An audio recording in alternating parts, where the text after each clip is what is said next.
আসসালামু আলাইকুম, সবাইকে স্বাগতম। প্রিয় শিক্ষার্থী বন্ধুরা, আজকে আমি হিসাব বিজ্ঞান বিষয়ের রামিল সংক্রান্ত সিলেট বোর্ড 2023 সালে যে প্রশ্নটি এসেছিল, এই প্রশ্নটির কীভাবে সমাধান করতে হয় তা আলোচনা করব। সহজেই আলোচনায় আমি আছি মোহাম্মদ সিরাজুল ইসলাম, বরিশাল সরকারি model school and college, Barishal. চলো শুরু করা যাক। প্রথমে প্রশ্নটা দেখে নিই। ডান দিকে প্রশ্নটা রাখলাম। প্রশ্নে ক নাম্বারে বলেছে এই তথ্যের আলোকে যে সমস্ত দফা রেয়ামিলে আসবে না তার পরিমাণ নির্ণয় করো। এই যে বাম দিকে আমরা ছক কেটে এইভাবে উত্তরটা লিখবো। বাম দিকে উত্তর লিখে দেখাচ্ছি, ডান দিকে প্রশ্নটা লিখে রাখলাম। প্রথমে আমরা দেখি কোনগুলো রেয়ামিলে অন্তর্ভুক্ত হবে না। সমাপনী মজুদ পণ্য, সমাপনী মনিয়ারি, এগুলো রেয়ামিলে অন্তর্ভুক্ত হবে না। এই প্রারম্ভিক ব্যাংক জমা রেয়ামিলে অন্তর্ভুক্ত হবে না। সম্ভাব্য দায় রেয়ামিলে অন্তর্ভুক্ত হবে না। এখানে চারটা আছে, ভালো করে লক্ষ্য করি। সমাপনী মজুদ পণ্য রেয়ামিলে অন্তর্ভুক্ত হয় না। সমাপনী মনিহারি রেয়ামিলে অন্তর্ভুক্ত হয় না।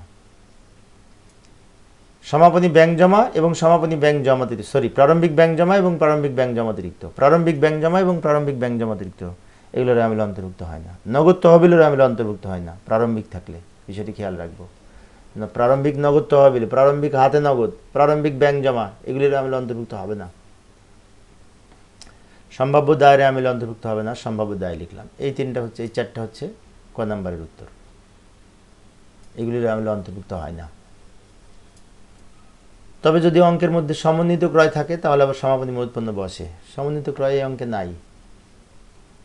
এবার আমরা খ নাম্বারে বলেছি মুনাফা জাতীয় আয় ও ব্যয়ের পরিমাণ নির্ণয়। এই যে বাম তো ক এর পরে এবার খননের জন্য আবার উদ্দীপকে ফিরে এলাম। উদ্দীপকের এই যে খননে বলেছে মুনাফা জাতীয় আয় এবং মুনাফা জাতীয় ব্যয়ের পরিমাণ নির্ণয়। তো এই অঙ্কে মুনাফা জাতীয় আয় আছে বিক্রয় আর প্রাপ্ত লভ্যাংশ, আর তো দেখছি না এই দুইটা।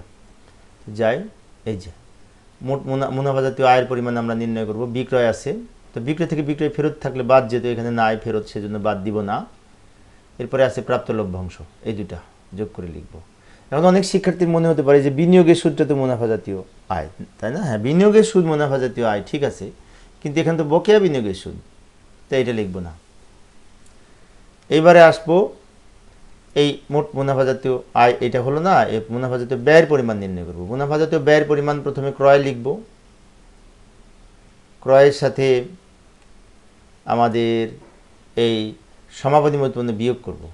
তবে এখানে একটি বিষয়, প্রারম্ভিক মজুদ পণ্য যদি থাকতো তো প্রারম্ভিক মজুদ পণ্যের সাথে আবার ক্রয় যোগ করতাম। মূলত এখানে আমাদের বিক্রিত পণ্যের ব্যয় নির্ণয় করতে হয়। বিক্রিত পণ্যের ব্যয়ের নিয়ম হচ্ছে প্রারম্ভিক মজুদ পণ্য প্লাস ক্রয় প্লাস প্রত্যক্ষ খরচ মাইনাস সমাপনী মজুদ পণ্য, তাই না? কিন্তু এইখানে এই সমাপনী মজুদ পণ্য আছে আর ক্রয় আছে, তাই ক্রয় থেকে সমাপনী মজুদ পণ্য বিয়োগ করে যেটা হবে সেটাই বিক্রিত পণ্যের ব্যয়। এটা বিক্রিত পণ্যের ব্যয় 70,000 টাকা। তারপর মনিহারি লিখব। মনিহারি 5,000। মনিহারি থেকে এই সমাপনী মনিহারিটা বিয়োগ করব। আবারও বলছি, লক্ষ্য করি, মনিহারি ক্রয় থেকে সমাপনী মনিহারি বিয়োগ করব। সমাপনী মনিহারিটা অব্যবহৃত মনিহারি, আমরা জানি মনিহারি থেকে অব্যবহৃত মনিহারি বিয়োগ হয়, এটা তো জানি। এরপরে ডক চার্জ আছে।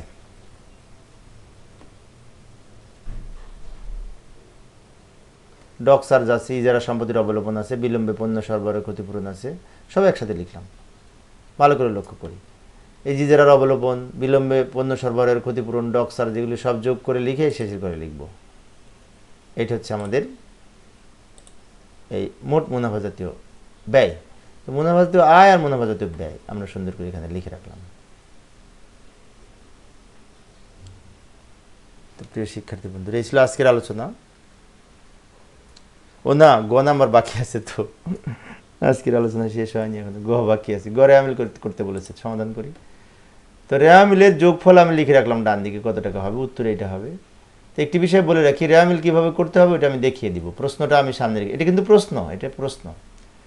তো রেয়ামিলের কীভাবে করতে হবে সেটা দেখিয়ে দেবো আমি, তোমরা নিজে রেয়ামিল করবে। রেয়ামিল তোমরা পারো তো নিশ্চয়, তাই না? রেয়ামিলের শখ তো জাবেদার শখের মতো, সেভাবে শখ টেনে তোমরা করবে। আমি মূলত বুঝিয়ে দিচ্ছি কীভাবে করতে হবে। প্রথমে আমি বুঝিয়ে দিব কোনগুলো রেয়ামিলে বসবে না, সেগুলো আগে লিখব, ক্রস দিয়ে দিব। এই যে সমাপনী মজুদ পণ্য রেয়ামিলে বসবে না, এটা ক্রস দিয়ে রাখলাম।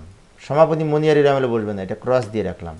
প্রারম্ভিক ব্যাংক জমাতিরিক্ত রেয়ামিলে বসবে না, এটা ক্রস দিয়ে রাখলাম। সম্ভাব্য দায় রেয়ামিলে বসবে না, এটা ক্রস দিয়ে রাখলাম। তাহলে আমরা যখন রেয়ামিলের শখ তৈরি করে রেয়ামিল প্রস্তুত করব, তখন যেগুলোর পাশে ক্রস দিলাম এগুলো আমরা লিখব না, এগুলি আমরা লিখব না, এটা বাদ দিয়ে লিখব বাকিগুলি। এখন বাকিগুলি যে লিখবো, কোনোটা ডেবিটে বসবে, কোনোটা ক্রেডিটে বসবে। কোনোটা যেগুলো ক্রেডিটে বসবে তার পাশে আমি ক্রেডিট লিখে দিচ্ছি, আর বাকিগুলো ডেবিটে বসবে। লক্ষ্য করি বিক্রয় ক্রেডিট দিকে বসবে, লভ্যাংশপ্রাপ্ত ক্রেডিট দিকে বসবে, প্রদেয় হিসাব ক্রেডিট দিকে বসবে, মূলধন ক্রেডিট দিকে বসবে। এই তো এই 4টা ক্রেডিটে বসবে। ভালো করে লক্ষ্য করি, বিক্রয় ক্রেডিটে বসবে, প্রাপ্ত লভ্যাংশ আয় ক্রেডিটে বসবে, প্রদেয় হিসাব দায় ক্রেডিটে বসবে, মূলধন মালিকানা সত্ত্ব ক্রেডিটে বসবে। 4টা ক্রেডিটে বসবে। আর যেগুলোর পাশে আমি দাগ দিই নাই, কিছু লিখি না, এগুলি সব ডেবিটে।